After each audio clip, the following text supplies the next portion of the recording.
Let's talk zippers. On the Pfaff Quilt Expression 720 and most Pfaffs, they all come with a zipper foot, but it doesn't look like a zipper foot. And so this is the one I'm holding. It's foot number 4, and I'm holding it the right way it needs to attach. So these little 3 points need to face to the back of the machine, and you should be able to read the number 4 sitting in front of you. I have had people put this on backwards and it attaches, it just doesn't do very well. So why is there 3 different points? Number 1, this is where the dual feed or IDT is going to fit in if you have it attached to the left. If you have it attached to the right, then we have the opening for the IDT on the right side.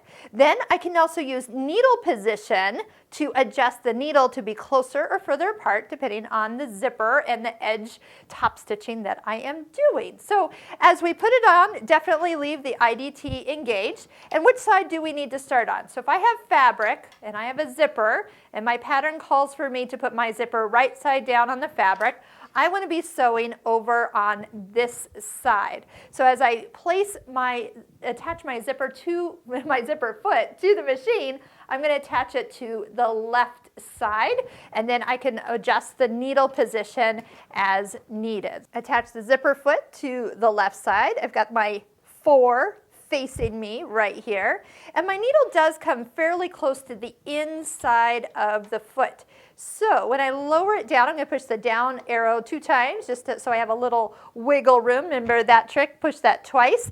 Down puts it down, but down again hovers the foot just above the fabric. So I can kind of move that to be nice and close, foot close to the zipper teeth. And then I can move my needle position to the side. If I want to get a little closer, I can do that. And then when I'm ready to stitch, I can go ahead and sew. So why would I have a zipper foot with 2 different sides to it?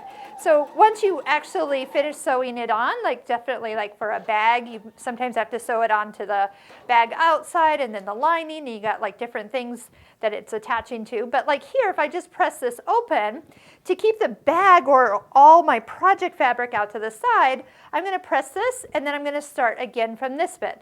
This way. If I had this the opposite, which I can do, and then I don't have to change my foot, I can go ahead and set it here, but sometimes this is a lot of fabric on the inside. So all you have to do, take the foot off and switch it over to the other side.